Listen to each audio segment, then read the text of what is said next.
Hi, and welcome to lesson number 1 in the IAL English Literature course. Now, the first thing I'd like to look at is poetry.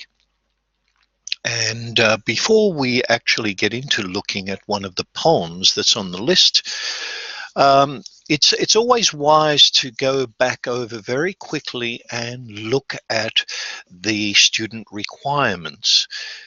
Now, in poetry, there are a number of things that you need to be aware of and to make sure that you include them in your approach to the poem and in your response to the poem. One of the first things to look at is, of course, the special terms that come up in the requirements section. And the first one we find is function of genre features. So what's the function of genre features? Now, genre is a wonderful word, and it sounds very good. In actual fact, all it means is type, okay? So what is the function of the type of a poem? In other words, what is special about a poem? Now, in English literature, there are a number of types of texts. There's 5, in fact, or 5 genres. First one is poetry, another one is drama, another one is prose, fourth is fiction, and the fifth is non-fiction. So you need to be able to talk about the special features of this type of text, of this genre. Now, in poetry, it's fairly well restricted in the sense that you need to be able to talk about certain things that poems share. Now, all poems share certain characteristics that other types of texts don't necessarily have to share. They could include rhyme, rhythm, meter. The way they're structured is with stanzas and lines. Okay, now, so when you're looking at poetry, you need to include the specialized terminology that may or may not be used or utilized in other genres of English literature. Now, to move on to the actual poem, and something that is not identified in the student requirements here is that poetry itself is very different to the other genres in literature. No, sorry, I will correct myself. It is different from most of the other genres in English literature. It is fairly similar, however, to drama. Drama and poetry have something that is in common, and that is that both of these genres need to be heard. So poetry needs to be heard just like drama needs to be heard. If you are reading silently with drama and poetry, you miss out on an awful lot of stuff.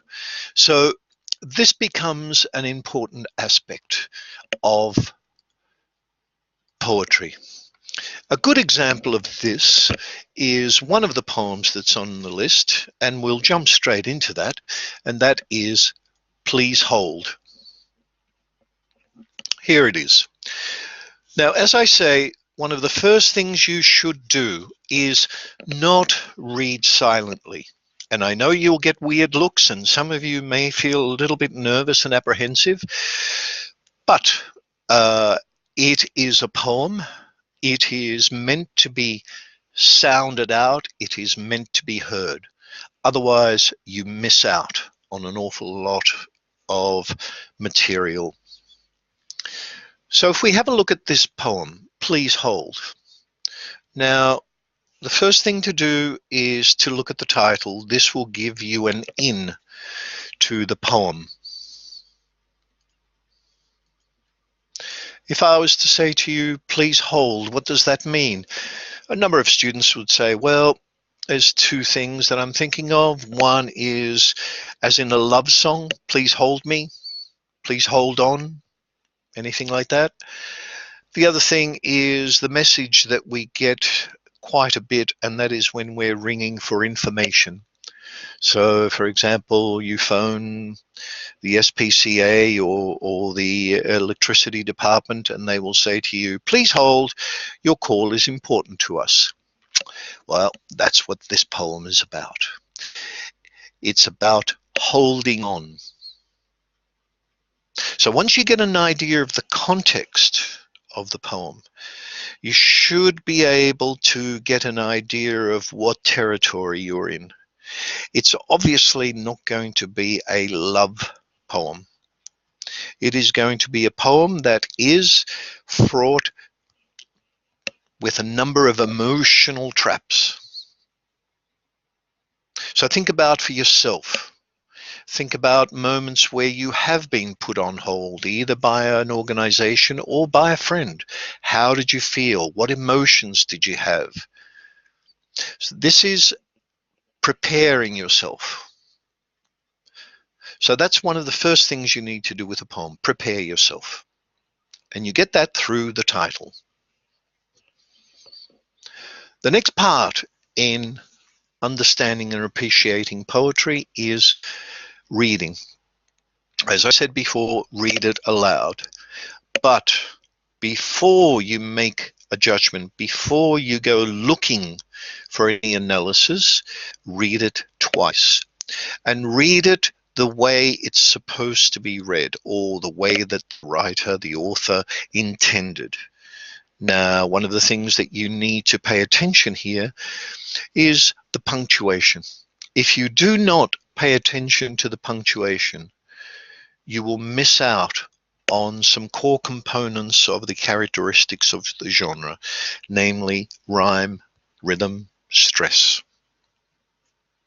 Okay, so let us begin. Please hold. This is the future, my wife says. We are already there, and it's the same as the present. Your future here, she says.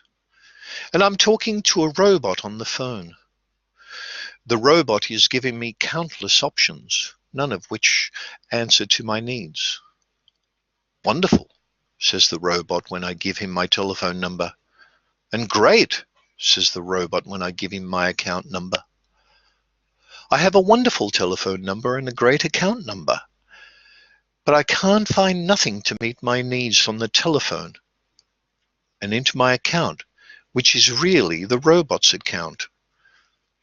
Okay, so let's just stop there and reflect and maybe go back over it. Notice how, with the commas and the full stops, you do need to pause. This will give us an insight into the emotional aspects of the poem. It will also help us to analyze the structure, the techniques that the poet is using. This is the future, This is the future, my wife says. We are already there, and it's the same as the present. Your future here, she says. And I'm talking to a robot on the phone. The robot is giving me countless options, none of which answer to my needs. So notice here the chopping and changing, the constant stop and start of the information. So if you were to ask yourself, when do I talk like this? When do we talk like this as humans? When do we stop and start in our communication? Is it when we're relaxed, or is it perhaps when we're otherwise emotionally strained? I would suggest very much so. This is the future, my wife says. We're already there, and it's the same as the present. Your future here, she says, and I'm talking to a robot on the phone. So what we can gather from those 4 lines is, first of all, that there is a bit of tension occurring, and the tension is occurring because of the stop-start, the sudden breaks in line. in communication, in expression of feeling. The other aspect that can be looked at is it seems to be a conversation. My wife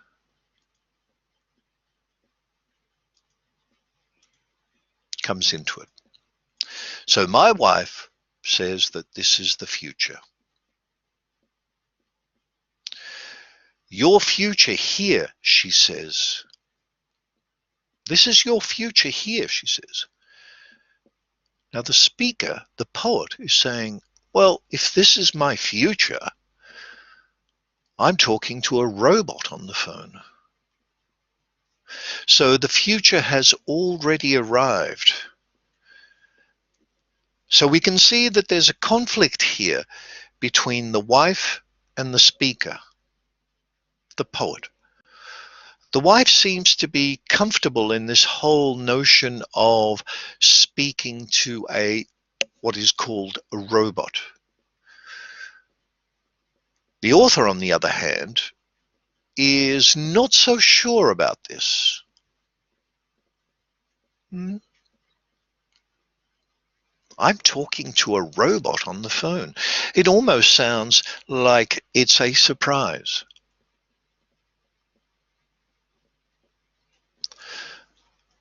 And what is the robot doing?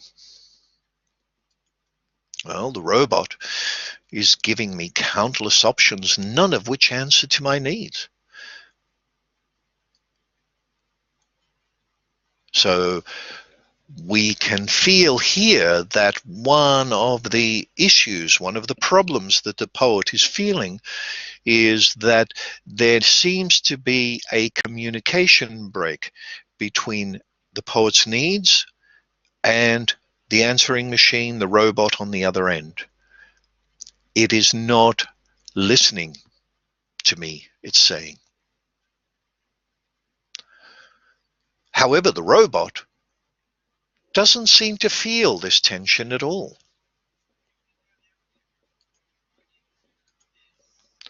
Wonderful, says the robot. When I give him my telephone number. And great, says the robot, when I give him my account number. I have a wonderful telephone number and a great account number. So the robot is using terms that are very positive. It should, in actual fact, according to communication skills, these positive terms, wonderful, great, and the repetition of wonderful and great should make the human feel better. But does it?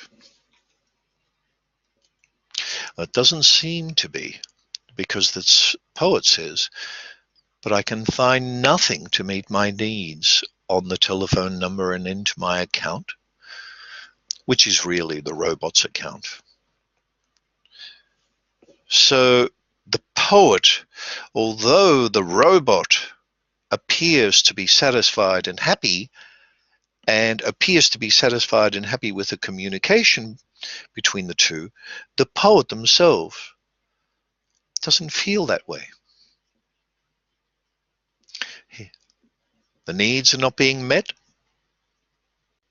And on top of that, it seems to be that he can't appreciate or understand anything about the telephone number and the account. And the account, of course,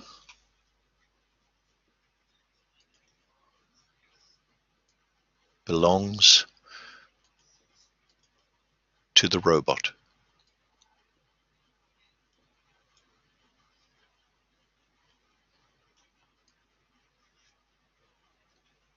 And there's further exacerbation on the part of the poet. Goes money, my money, to pay for nothing. I'm paying a robot for doing nothing. Notice the repetition here. Nothing, nothing. Money, money. As a direct contrast to the repetition that we had before, which was wonderful, great, great, Yeah. So we have conflict going on between these two entities, the human and the robot. One is constantly using positive terms, the other one is constantly feeling negative. Okay?